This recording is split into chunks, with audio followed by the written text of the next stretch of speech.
ماما بلوچ، سیج، انشے serial, 25واں انشا، شارق علی۔ بلوچ تعمیراتی روایت سے ہم آہنگ، قبائلی حویلی کی گیلی مٹی سے بنی فصیل جیسی چار دیواری والے 4 ستارہ ہوٹل کے پس منظر میں سنگلاخ چلتن پہاڑ تھا۔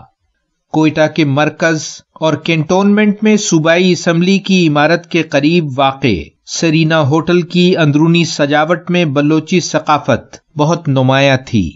دن بولان میڈیکل کالج کی ورک شاپ میں گزرا اور شام میں ہوٹل کے کورٹ یارڈ میں فواروں کے گرد سجے پھولوں اور پھلدار درختوں کی آرائش میں پرتکلف ڈنر اور زندہ موسیقی کا اہتمام تھا۔ بالی ووڈ کے گانے، کس کا ہے یہ تم کو انتظار کی دلکش گائیکی اور خوبصورت دوستوں کے ساتھ نے وہ شام یادگار بنا دی۔ رمز بلوچستان کا ذکر کر رہا تھا، بولا، رات گئے بستر پر لیٹا تو کوئٹہ کے قیام کی جھلکیاں نگاہوں سے گزری۔ منان چوک اور شاہجہاں چوک دیکھا تو مایوسی ہوئی۔ کراچی جیسا پوش ماحول کہاں، لیکن لیاقت بازار، سورج گنج اور قندھاری بازار کی رونقوں کا اپنا الگ مزاج ہے۔ چوڑیوں کی دکان دیکھ کر تمہاری بہت یاد آئی صوفی۔ سر اور منہ چادر سے ڈھانکے شاپنگ کرنا پڑتی اور جینز پہننا تو ناممکن۔ روایتی کھانے بے مثال، لیمب روش، بلوچی کباب، بولانی اور بلوچی سجی کا تو جواب ہی نہیں۔ پشتو کھیل بزکشی دیکھنے کی حسرت ہی رہی، جس میں 2 ٹیمیں گھڑ سواری کرتے ہوئے قربان شدہ بکرے پر چھینا جھپٹی کرتی ہیں۔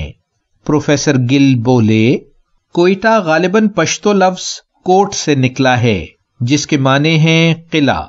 محافظوں کی طرح 4 پہاڑوں مردار، زرغون، اکاتو اور چلتن نے اسے گھیر رکھا ہے۔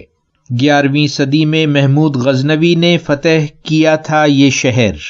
ارد گرد پھلوں کے باغات کی کثرت ہے اور ویران پہاڑوں میں مارخور، بھیڑیے، سنہری عقاب اور دیگر جنگلی جانور پائے جاتے ہیں۔ خشک میوے جیسے یہاں، ویسے پاکستان بھر میں کہیں اور نہیں۔ ایئرپورٹ اور ریلوے اسٹیشن سمندر سے 5500 فٹ کی بلندی پر۔ 20 کلومیٹر جنوب مغرب میں ہزار گنجی نیشنل پارک کا وسیع علاقہ ہے اور 70 کلومیٹر دور وادی بولان میں پیر غائب کی خوبصورت آبشار، پکنک منانے کے لیے آئیڈیل جگہ۔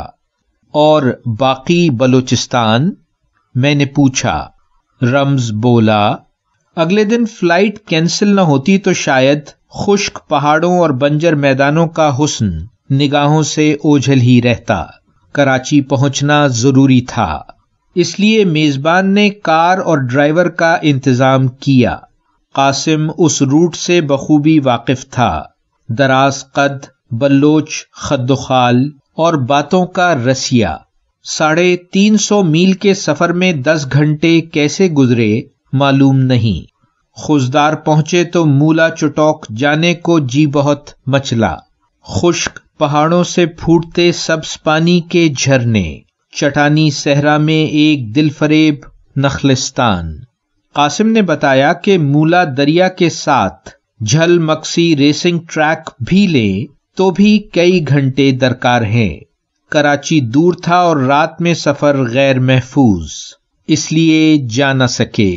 پروفیسر گل نے کہا، پاکستان، ایران اور ترکی کو ملانے والی نیشنل ہائی وے پر واقع خزدار عرب تسلط کے زمانے میں توران صوبے کی اہم چھاونی اور دارالخلافہ تھا، پھر یہ قلات کی ریاست میں شامل ہوا۔ شہر کے نواح میں اربوں کے تعمیر شدہ قلعے کے نشان ملتے ہیں۔ کوئی 5-6 لاکھ کی آبادی میں بزنجو، مینگل، زہری، زرکزئی گویا سبھی قبیلوں کی نمائندگی موجود۔ کوئٹہ کے بعد دوسری بڑی کینٹونمنٹ، ایک یونیورسٹی اور چھوٹا سا ایئرپورٹ بھی۔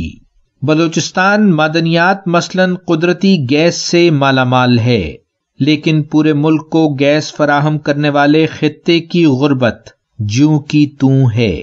گوادر کی سی پیک میں شمولیت نے اسے خبروں کا مرکز تو بنا دیا ہے، لیکن عام لوگوں تک خوشحالی پہنچنے کا خواب جانے کب پورا ہوگا۔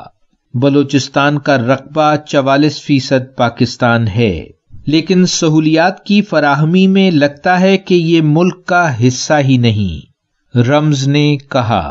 قاسم سے سیاسی حالات پر گفتگو ہوئی تو بلوچ عوام کا نقطۂ نظر اجاگر ہوا۔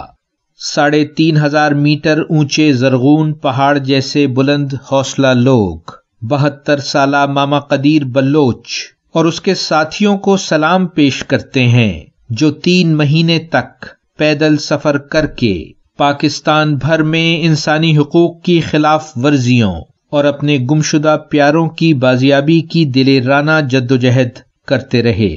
ان مظلوموں کو سلام جو حقوق مانگنے کی پاداش میں تاریک راہوں میں مارے گئے۔ جاری ہے ویلیو ورسٹی، شارق علی۔